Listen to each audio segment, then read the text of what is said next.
Fala, gente! Bom dia, boa tarde, boa noite, não sei que horas você vai estar vendo esse vídeo. Eu sou a professora Maria Clara, do projeto Dupla Ligação, e estou aqui para mais uma aula com vocês. Hoje o assunto é equilíbrio químico. A primeira parte desse assunto super interessante, que também levanta dúvidas sobre os alunos, mas fica tranquilo, a gente vai estudar e vai entender tudo direitinho. Então, gente, primeira coisa que a gente precisa entender nesse assunto é o conceito sobre reações reversíveis, tá? As reações, elas são reversíveis, né? De acordo com esses dois trechinhos que eu vou ler para você. Quando uma reação química processa se formando os produtos e estes reconstituem os reagentes, a reação é denominada reversível. Ou seja, quando você faz uma coisa, você consegue desfazer essa coisa, tá? Um exemplo de reação reversível: dissolução do sal de cozinha em água. Ah, mas eu não consigo desdissolver esse sal da água. Consegue sim, por processos de destilação, por exemplo, você consegue isolar a água do sal, tá? Isso é um processo reversível, eu não estou falando de uma reação reversível, porque reação, nesse caso aqui, é quando você consegue fazer com que os produtos formados pela reação se tornem de novo reagentes, tá? Mas só para ficar claro mais ou menos como é esse processo. Para que um fenômeno químico seja reversível, é necessário que o sistema seja fechado. Como assim o sistema seja fechado? Se o sistema ele for aberto, né, para o meio ambiente, para o ambiente que está se processando a reação, você acaba ali perdendo quantidades, matérias, enfim, gases, né, que podem se desprender na reação, e aí você não vai conseguir fazer com que o produto se reverta em reagente. Então, por causa disso, precisa se processar em sistemas fechados, tá? O sentido direto da reação, no caso, o sentido da direita, ele é denominado direto, ou chamado de reação direta, tá? Cuidado, porque aqui direto e direita pode se confundir. Então, o sentido da direita é o sentido direto. Fica até fácil também de você decorar.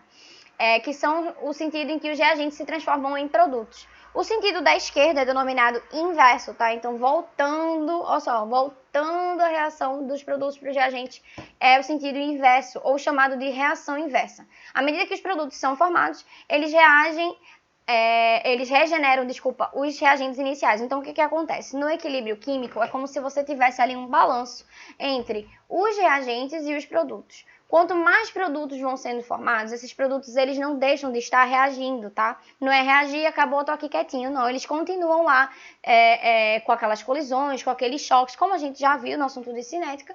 E então, dessa forma, eles acabam se regenerando nos reagentes, digamos assim. Eles acabam se tornando de novo reagentes e acaba que fica sempre assim. Os produtos se transformando de novo em reagentes, reagentes se transformando de novo em produtos, tá? A reação reversível é aquela que se processa em dois sentidos, tá? Então é isso. Não precisa de você estar preocupado. Se você entendeu esse conceito, você sabe agora o que é uma reação reversível. Ela se processa tanto no sentido direto quanto no sentido inverso, tá? Praticamente toda reação é reversível em sistemas fechados, variando apenas o grau de reversibilidade, que pode ser maior ou menor. Entretanto, tá, gente, algumas têm um rendimento muito elevado, ou seja, a taxa de reprodução de reagentes em produtos ela é altíssima, de praticamente 100%. Então, nesses casos, a reação ela não vai ser reversível, tá? Ela vai ser irreversível. É um exemplo, um caso, por exemplo, as reações de combustão. Se você queimar um papel, mesmo que você tenha ali um sistema fechado, você não consegue fazer com que as cinzas voltem a ser papel. Porque ali a taxa de conversão de rendimento ela é altíssima, tá? Outras reações têm rendimento tão baixo que na prática pode-se dizer que a reação nem ocorre, tá? Porque você demora muito ali para ter a formação de produtos e acaba que você diz que a reação não ocorre. Um exemplo que eu posso dar aqui para vocês é o carbono grafite se transformando em diamante. Se você pegar o carbono grafite e deixar aqui na sua mesa e você ficar olhando para ver se ele vai se transformar em diamante, vai demorar séculos, milênios até, e você não vai ver essa reação acontecer porque você vai morrer, né? Você não vai estar aqui para estar olhando. Então, é mais fácil você dizer que essa reação não ocorre, que o carbono grafite não se transforma em diamante, do que você ver a reação ocorrendo de fato. Porém, a gente sabe que essa reação ocorre, mas em condições especiais, tá, gente? De tudo aí, temperatura, pressão e tempo, leva muito tempo. No caso das reações de rendimento praticamente 100%, podemos falar em reações irreversíveis, que foi o que eu falei para vocês, no caso ali da queima do papel, né? Mas o conceito de equilíbrio químico restringe-se apenas àquelas reações denominadas reversíveis. Então aqui, gente, a gente não vai estar estudando, tá, as reações irreversíveis, a gente vai estudar as reações reversíveis, que são aquelas que se encaixam dentro da descrição, né, do conteúdo equilíbrio químico. Então, o estado de equilíbrio químico ele é atingido quando as velocidades dessas reações são igualadas, da inversa e da direta. Então, você tem a velocidade da reação direta igual à velocidade da reação inversa. Então, você tem um equilíbrio ali na conversão da taxa de conversão de reagente para produto e de produto para reagente. Deixa eu só habilitar aqui, porque eu vou precisar um pouquinho aqui com vocês quando a gente for trabalhando o conteúdo, tá? Só esse pequeno ajuste. Então, quando essas velocidades estiverem igualadas, a gente vai ter aí o equilíbrio. Foi o que a gente viu lá quando a gente estudou cinética, né? As velocidades da reação. Lembra que eu falei que esse assunto era importante? Então, agora que a gente vai utilizar ele aqui bastante. Após o estabelecimento do equilíbrio químico, as reações continuam a ocorrer. Logo, gente, o equilíbrio é dinâmico. O equilíbrio ele nunca vai estar lá estático. É como se você tivesse dois carros numa estrada, sempre igualando a velocidade um com o outro, e você vai ter ali um equilíbrio, digamos assim, nas velocidades. Não é que eles pararam num ponto, mas eles continuam ali, só que, ó, certo? Equilibrados. O equilíbrio químico a gente pode ver aqui, né, nesse gráfico, né? A gente tem a concentração em mol por litro versus o tempo. Aqui a gente vê os reagentes e aqui os produtos. Então, ó, à medida que os reagentes vão se tornando produtos, os produtos também se convertem em reagentes. Então, a gente vê que isso aqui é praticamente uma reta, né? Depois de passar por esse processo inicial, por passar depois de um tempo, acaba que se torna constante esse equilíbrio aqui, né? Essas velocidades de conversão. A mesma coisa a gente tem aqui, só que em vez de usar a concentração, a gente está usando a velocidade, né, de conversão em mol por litro por segundo. E aqui o tempo de conversão que é utilizado. Então, ó, você tem a velocidade 2, que é essa velocidade dos reagentes, e a velocidade 1, que é essa velocidade dos produtos. Nesse ponto aqui em que as velocidades se igualam, tá vendo? É que você tem o equilíbrio químico. E aqui a gente tem nesse ponto também que a velocidade 1 é igual à velocidade 2. Quanto ao número de fases, a gente pode ter equilíbrios aí homogêneos e heterogêneos, tá? Os homogêneos vão ser reagentes e produtos constituindo uma única fase de agregação. Aí aqui a gente tem um exemplo desses gases, nitrogênio e hidrogênio, formando a amônia. E os heterogêneos, que são reagentes e produtos em fase de agregação diferentes, por exemplo, o zinco sólido e o ácido clorídrico aquoso, né? Então, você vai ter aí a transformação desse zinco em cloreto de zinco, mais gás hidrogênio se desprendendo do sistema. Então, você vai ter aqui sólido, líquido, gasoso, você vai ter aí um sistema bem heterogêneo. Quanto à natureza dos participantes, você pode ter equilíbrios moleculares, que são reagentes e produtos que são moléculas, né? Então, por exemplo, a gente tem aqui o dióxido de nitrogênio, formando o óxido de nitrogênio mais gás oxigênio, e os iônicos, que pelo menos um dos participantes é uma espécie iônica, ou seja, é um íon. Aqui a gente tem a água se transformando em H+, e OH-, tá? Isso aqui era o índice que devia estar aqui em cima, gente. Devia estar assim, ó, OH- e H+, tá? Mas me perdoem aí porque eu não consegui fazer isso aqui na edição. Então, você vai ter aqui um equilíbrio iônico. O que é que vai determinar o nome, gente? É a natureza da espécie química que a gente está utilizando para descrever o equilíbrio, tá? Então, ó, propriedade dos equilíbrios químicos. Estabelecimento do equilíbrio, tá? Para a gente ter esse estabelecimento do equilíbrio, a gente vai poder, no estabelecimento do equilíbrio químico, a gente vai conseguir observar as propriedades macroscópicas e as microscópicas, tá? É óbvio que as microscópicas não a olho nu, mas enfim, né, teoricamente falando.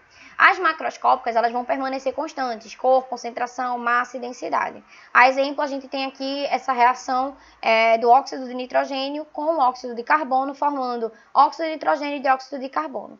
Nesse caso aqui, quando o equilíbrio ele for atingido, o sistema ele vai estar ali mantendo as suas características macroscópicas, as suas propriedades macroscópicas.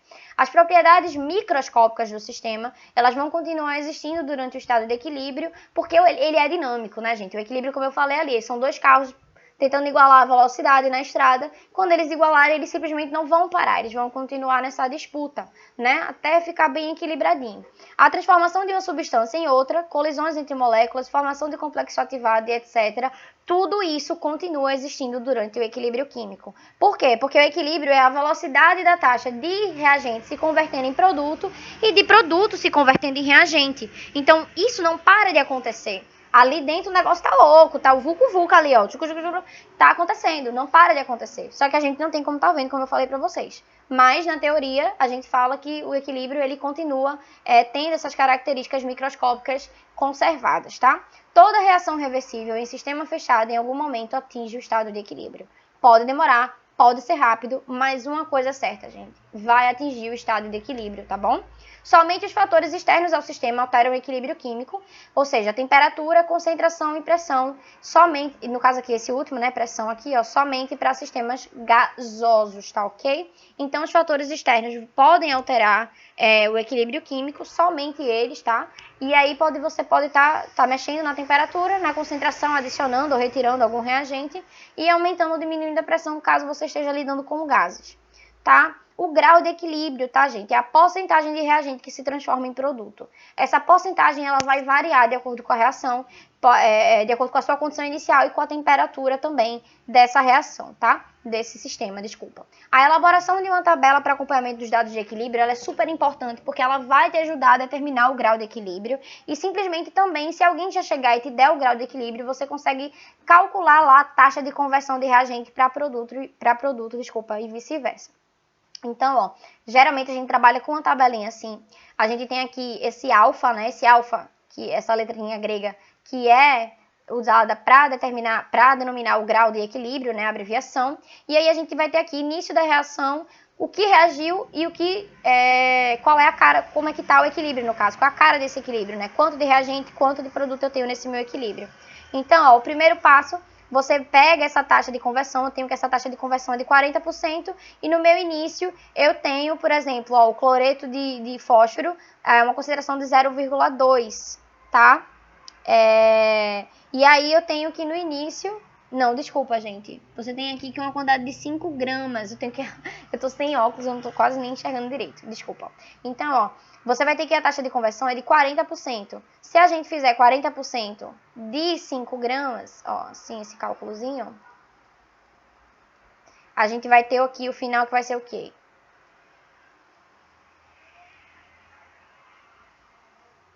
(200 dividido por 100, né?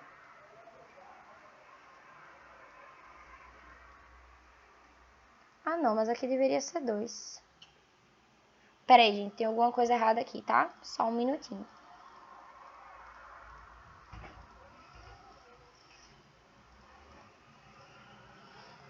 Tá errado aqui, peraí.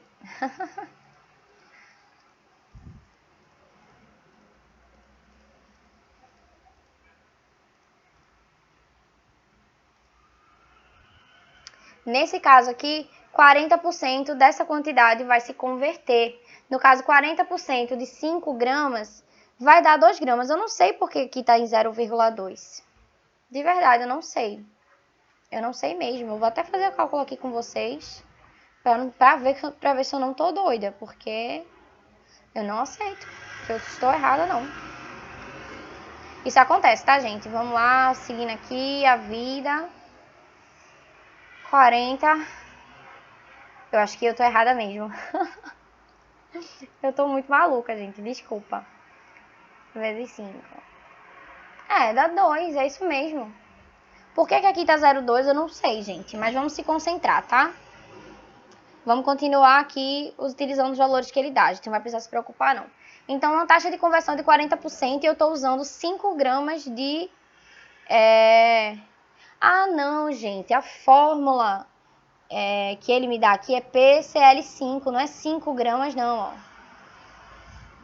Essa aqui é a fórmula do composto. É isso que estava errado. Ai, Jesus.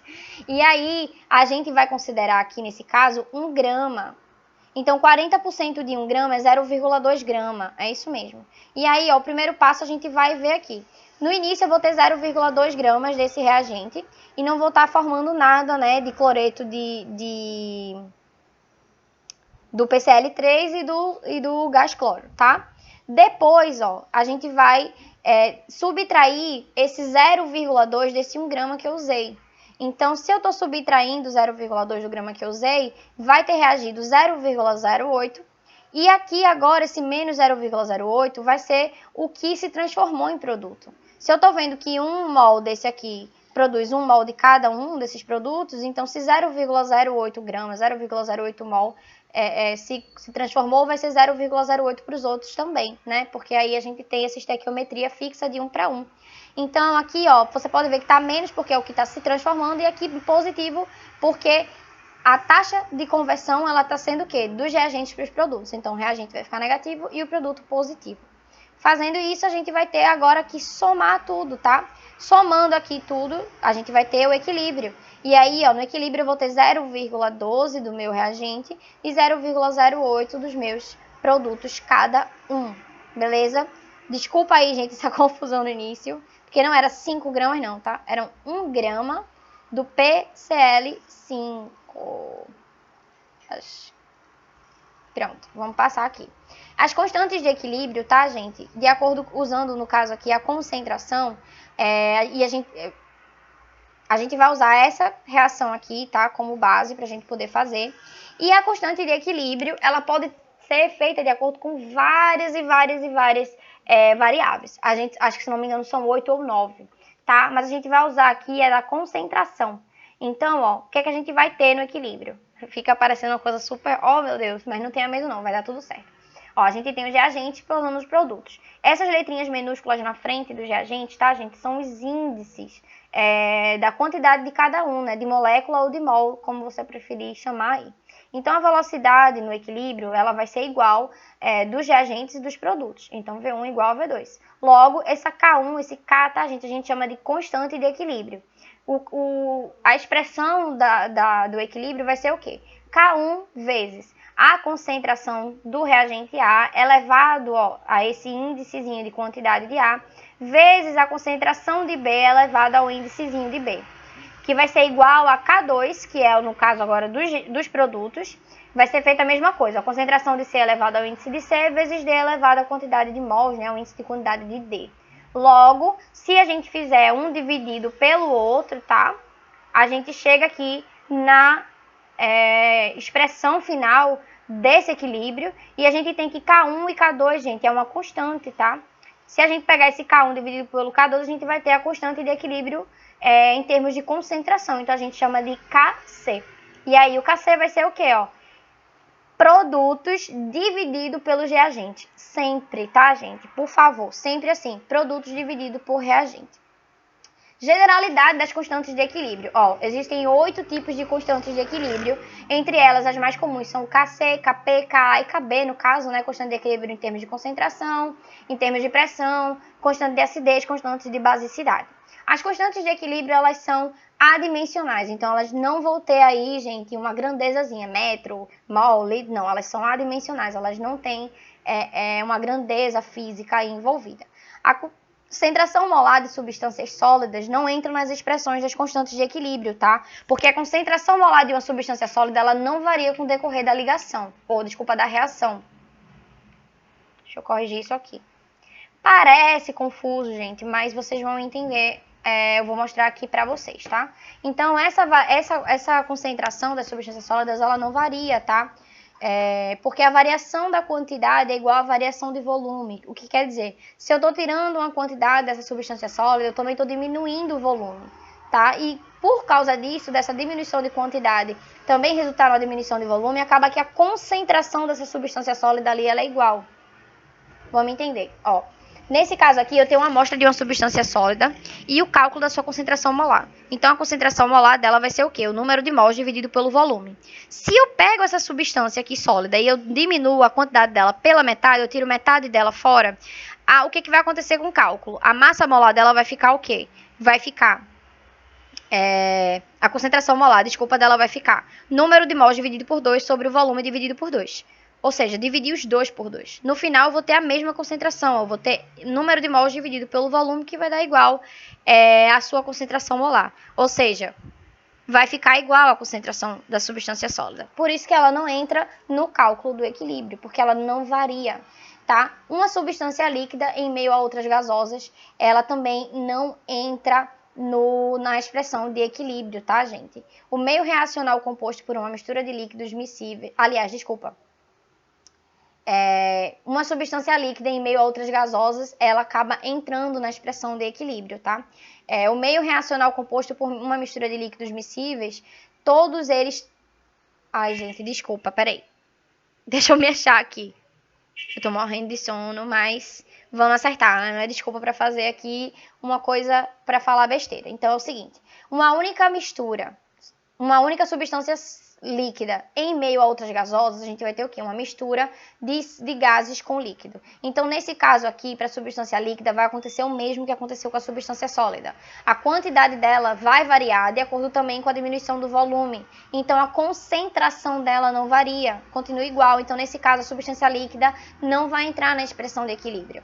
Se o meio reacional for composto por uma mistura de líquidos miscíveis, aí sim, todos eles vão ter suas concentrações variáveis. Por quê? Porque essas quantidades de líquidos vão estar variando, né? Vai ser tudo líquido. Então, aí vai sim entrar na constante de equilíbrio, ou na expressão do equilíbrio. No caso, se for tudo líquido, entra. Se for uma coisa líquida e o resto gasoso, não entra. Tá? As constantes de equilíbrio medem a espontaneidade de uma reação direta a partir das condições termodinamicamente padrão, ou seja, concentração de 1 mol e pressão de 1 atm. Então, dependendo do valor da constante de equilíbrio, você consegue dizer se essa reação direta ela é espontânea ou não.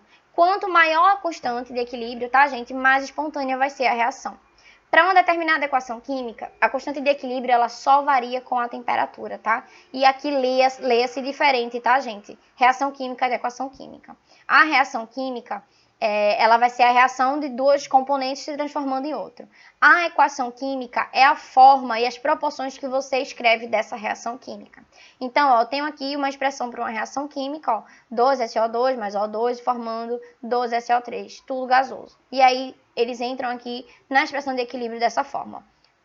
Produto dividido por reagente, né? Cada um tendo aqui a sua concentração elevada a seu índicezinho aqui, a quantidade de mols.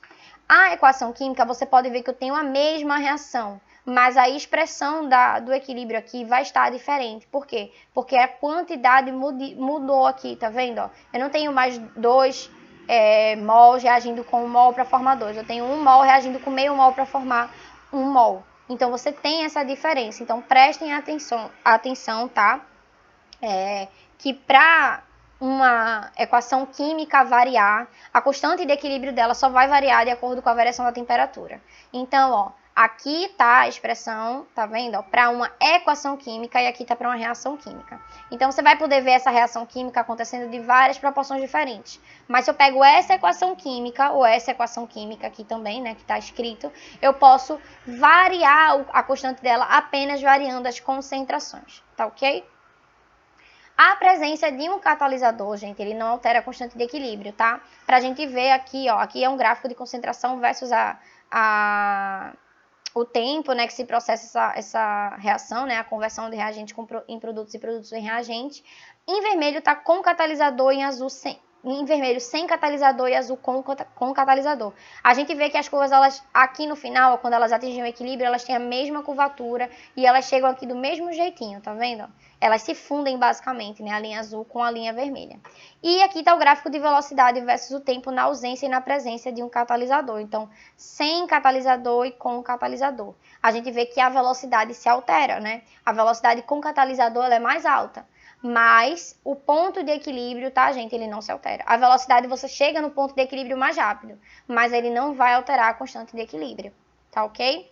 Ó, tudo que foi deduzido de reações elementares vale para as reações práticas, para as relações práticas que são chamadas não elementares, tá, gente? Isso para o equilíbrio. Isso ocorre porque a constante de equilíbrio ela é uma função apenas dos estados inicial e final da reação, independente do caminho que se percorre entre eles. Então, aqui é até parecido com a entalpia, né? Não interessa o caminho que você vai pegar, o equilíbrio ele vai ser sempre aquele ali. Aí, a gente entra agora no princípio de Le Chatelier. Quando se perturba o sistema em equilíbrio, a natureza age contrariamente à perturbação imposta no sentido de minimizá-la ou anulá-la. Então, aqui, gente, são digamos assim, as variáveis que a gente pode utilizar para poder alterar o equilíbrio, tá? Nesse caso do Le Chatelier, né, nessa lei dele, o que é que ele observou? As observações experimentais que ele fez, né, nessas perturbações do equilíbrio que ele fez, né, que ele provocou no sistema, o que é que ele viu de resposta quando ele praticava isso? O aumento da temperatura desloca o equilíbrio no sentido da reação endotérmica. Por quê? Aqui a gente vai falar bastante, gente, de perturbação do equilíbrio, tá? Se eu tenho lá um equilíbrio acontecendo e eu aumento a temperatura, esse aumento de temperatura ele vai favorecer o quê? Aquela reação que acontece absorvendo energia, que ocorre absorvendo calor. Então, se eu aumento a temperatura, quem é que vai se beneficiar desse aumento? A reação endotérmica. Então, eu vou favorecer o sentido de reação para a reação endotérmica. Então, eu vou deslocar o equilíbrio no sentido da reação endotérmica. Quer dizer o quê? Que a velocidade ela vai aumentar para a reação que for endotérmica com o aumento da temperatura. O aumento da concentração de reagentes ou de produtos desloca o equilíbrio no sentido oposto à adição de reagentes ou de produtos. Ou seja, se eu tenho ali uma quantidade de reagentes se processando, se transformando em produto, e eu aumento essa quantidade de reagentes, quer dizer o quê? Que eu vou estar aumentando a velocidade da reação no sentido direto, no sentido de onde eu aumentei a quantidade de reagentes. Por quê? Porque agora eu vou ter uma quantidade maior de reagentes se transformando em produtos.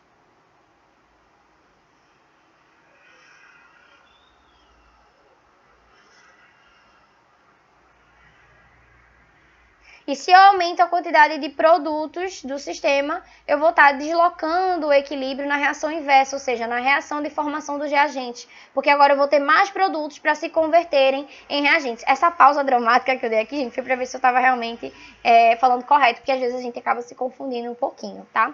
Então, se você adiciona mais reagente, você desloca a reação no sentido dos produtos, porque agora você vai ter mais reagentes para se transformar em produtos. E se você adiciona mais produto, você está deslocando o equilíbrio no sentido dos reagentes, porque agora você vai ter mais produtos para se converterem em reagentes. É bem intuitivo e lógico, né? Para sistemas gasosos, o aumento da pressão desloca o equilíbrio no sentido do membro de menor volume gasoso. Ou seja, se eu estou aumentando ali a pressão do sistema e eu tiver o lado dos reagentes, o lado dos produtos, tá? Com menor pressão, eu vou estar favorecendo aí o que tiver menor pressão. Se o de maior pressão for o de reagentes, eu vou estar fazendo com que esses reagentes eles reajam mais rapidamente, porque eles vão estar se chocando mais, eles estão em maior quantidade, fazendo com que se formem mais produtos. Se eu tenho uma quantidade maior de produtos, eu aumento a pressão do sistema, eu vou estar fazendo com que esses produtos estejam reagindo mais entre si e formando mais reagentes, tá? Então, ó, na concentração aqui, para vocês verem, se a gente aumenta a concentração, a gente vai estar deslocando a reação, o equilíbrio da reação no sentido do que a gente aumentou. Então, se eu aumento a quantidade de reagentes, eu vou ter uma diminuição da quantidade de produtos, então eu vou estar deslocando a reação no sentido direto, ou seja, na produção de produtos. Se eu diminuo a quantidade de reagentes, eu aumento a quantidade de produtos, no caso, né? E se eu estou aumentando a quantidade de produtos, eu estou diminuindo a quantidade de reagentes. E isso quer dizer a mesma coisa se eu estiver diminuindo a quantidade de reagentes, que eu estou aumentando a quantidade de produtos. Então, eu estou deslocando a reação no sentido inverso, ou seja, na direção dos reagentes. A temperatura, ó, a reação ESO, ela libera calor, ela tem uma entalpia, uma variação de entalpia maior que zero. Então, uma variação de entropia, desculpa, gente, menor que zero. Então, ela vai ter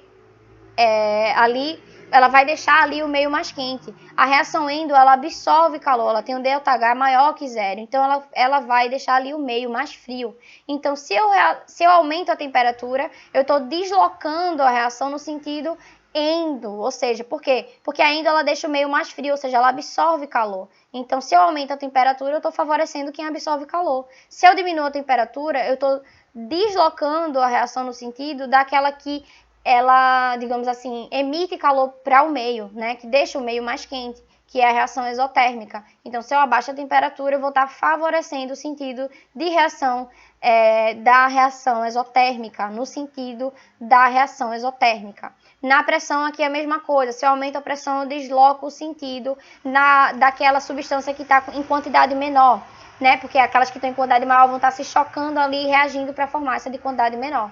Se eu abaixo a pressão, eu estou deslocando o sentido para quem tem uma quantidade de mols maior. Por quê? Porque eu estou expandindo esse sistema e estou evitando com que aconteça essa reação das que estão em maior quantidade. Então, aqui a gente tem, né, a expressão para vocês darem uma olhada, para a gente poder usar como exemplo. E aqui a pressão, tá, gente? Nesse caso aqui, por que a gente colocou isso aqui? Porque é a pressão parcial de cada substância, tá? Leia-se que o aumento da pressão é o aumento da pressão total, no caso dos reagentes e do produto. Eu não tenho num sistema fechado como aumentar a pressão parcial apenas de uma substância. Eu vou estar aumentando a pressão do sistema, certo? Aquele que estiver, obviamente, em maior quantidade vai ter uma pressão parcial maior. Tá? Então, no caso, se A tiver em maior quantidade, ela vai ter uma pressão parcial maior. Se B tiver em maior quantidade, ele vai ter uma pressão parcial maior. Mas eu não tenho como aumentar isso direcionadamente, né? Isso vai de acordo com a concentração das substâncias no meio reacional. Então, a ionização de ácidos, tá? É aqui que a gente vai estudar o Ka. Os ácidos, gente, eles sofrem ionização segundo essa equação aqui. Então, ó, o ácido ele vai estar ali sendo ionizado, se transformando em hidrogênio, um cátion de hidrogênio e um ânion aquoso, tá? Então, o Ka, ó, a gente vai ter sempre aqui, ó, a concentração do íon hidrogênio vezes a concentração do íon aquoso, tá elevado cada um ao seu, né, ao seu respectivo índice, sendo dividido pela concentração do ácido, né, elevado pelo seu índice. E aqui o que a gente vê? Quanto maior... Desculpa, tá passando uma moto aqui agora, eu odeio isso. Quanto maior a força do ácido, maior vai ser o Ka desse ácido, tá? Então, quer dizer, se um ácido for poliprótico, tá, gente? Porque aqui a gente tem um hidrogênio e a gente está ionizando esse único hidrogênio. Mas se esse ácido tiver mais de um hidrogênio, o que acontece? Se um ácido for poliprótico com mais de um hidrogênio ionizável, para cada ionização parcial, vai haver um Ka diferente para cada um. Vê só. Aqui eu tenho, por exemplo, o ácido fosfórico. Ele vai, ó, na primeira ionização, ele ioniza um só hidrogênio. Os outros permanecem com ele. E aí a gente vai ter o Ka da primeira reação como sendo 7,5 vezes 10 a menos 3. No segundo, ó, a gente já vai ter outro valor de Ka, porque aqui ele está com 2 hidrogênios, eu vou ionizar o segundo hidrogênio, ele vai ficar com um único hidrogênio, e o Ka dessa segunda reação vai ser 6,2 vezes 10 a menos 8, então já diminui bastante. E o terceiro, ó, a gente vai ver que diminui mais ainda, que é esse último que sobrou daqui, ó, a gente vai ionizar ele e vai ficar só o íon, o ânion, no caso, né, fosfato. E aí a gente vai ter uma força, né, um Ka de 2,2 vezes 10 a menos 13. Então, a gente vê que esse primeiro hidrogênio aqui, né, esse hidrogênio que é o mais ionizável, ele é o mais forte, né, como a gente viu aqui, ó, que quanto maior a força do ácido, maior o Ka, então o maior, digamos assim, a força maior desse ácido está no primeiro hidrogênio ionizável, que é nessa primeira aqui, nessa primeira reação que a gente está podendo visualizar. A ionização das bases fracas pode ser representada pela seguinte equação. Por que a gente fala de bases fracas, tá, gente? De bases fracas e bases fortes. Porque basicamente, quando o ácido é forte, ou quando ou a base é muito forte, eles não vão ter aí um Ka nem um Kb, né? Um constante de acidificação, um constante de basificação. Por quê? Porque eles são extremamente fortes, então é de quase 100%. Eu não vou ter um valor aqui para expressar essa força. A força ela é quase que na potência máxima, digamos assim. Então, a ionização das bases fracas pode ser representada pela seguinte equação. Ó, vou ter aqui uma base, ó, e eu vou estar ionizando esse hidroxila. Eu vou ter a formação de um cátion e do ânion hidroxila. Para esse caso, a constante de ionização ela é feita da mesma forma como sempre, ó. Os produtos sobre o reagente. E quanto maior for a força da base, maior vai ser o Kb. Tá? A constante de ionização ela é uma generalização de todas as constantes de equilíbrio iônico homogêneo, incluindo aquelas que já foram estudadas, tá vendo? Como Ka e Kb. Portanto, para um eletrólito genérico, em que C é o cátion e A é o ânion, temos que. Então, nesse caso aqui, gente, vai se processar da mesma forma que foi para o ácido, a mesma forma que foi para as bases. Só que agora, em vez de a gente estar falando de ácido e base propriamente dita, a gente está falando de ionização no sentido mais geral mesmo. Tá? Então, vai servir aqui para qualquer composto iônico. E vai se comportar da mesma forma, ó, reagentes sobre produtos. Por que a gente está vendo isso aqui de uma forma mais específica? Porque às vezes é cobrado de uma forma específica. Mas você vai trabalhar essas constantes mais específicas da mesma forma que você trabalhou, como você aprendeu com a da concentração, tá ok? Nesse caso aqui, tá, gente, de ionização das bases, o mesmo serve para essas bases que também forem polipróticas, que elas tiverem mais de uma hidroxila ionizável, tá? Então, quanto mais hidroxilas tiverem, mais forte vai ser a constante, para aquela primeira ali, e as subsequentes vão estar num valor, né, de constante, no caso aqui, menor do Kb. Então aqui, ó, para a constante de ionização, voltando, desculpa, tá, gente, essa dispersãozinha, vocês vão ter aqui, a gente vai poder fazer o acompanhamento do grau de ionização, do grau deixa eu lembrar aqui para vocês. Ó, a gente vai fazer análogo a esse grau de equilíbrio. Como a gente aprendeu aqui, a gente faz também para o grau de ionização, tá, gente? É o grau de equilíbrio, só que a gente vai utilizar agora esse nomezinho mais bonito, grau de ionização. Então, você tem no início uma quantidade, uma concentração molar M, né, e 0 para os produtos. Essa quantidade vai reagir numa taxa, vai se converter numa taxa de acordo com o grau, né, de equilíbrio, né, essa constante de ionização. Então, você vai ter aqui uma quantidade sendo retirada dos reagentes, proporcional a esse grau, né, de equilíbrio, essa constante de ionização, e essa quantidade mesmíssima sendo transformada em produtos. Então, no final, ó, é só somar tudo. Vai ser a concentração inicial menos o que reagiu, a gente vai ter o que sobrou no equilíbrio, e aqui a gente vai ter a quantidade inicial acrescida do que reagiu, né, de reagente formando os produtos, e a gente vai ter aqui a quantidade de cada uma no equilíbrio. Nesses exercícios aqui que eu trouxe para vocês, a gente vai trabalhar, tá, esses conceitos. Então, vamos lá. Qualquer dúvida, vocês deixam aqui pra gente nos comentários. Considere a reação de esterificação dada pela equação. Aqui a gente tem essa reação, tá bom? Partindo-se de 1 mol por litro de cada um dos reagentes, obtém-se um grau de equilíbrio na temperatura ambiente de 60%. Depois de estabelecido o equilíbrio, acrescenta-se álcool etílico, até produzir um aumento de 0,4 mol por litro na sua concentração. A temperatura não se alterou. Quais as concentrações de todas as substâncias no momento do equilíbrio? Então, ó, vamos para a resolução. Ele quer saber as concentrações das substâncias no momento do equilíbrio. Então, a gente vai fazer utilizando aquela tabelinha lá do grau de equilíbrio. Ó. No início, a gente tinha 1 mol de cada substância reagindo e a gente tinha 0 dos produtos, né? Porque ainda não se transformou. Depois, ele fala aqui uma taxa de 60%, ó.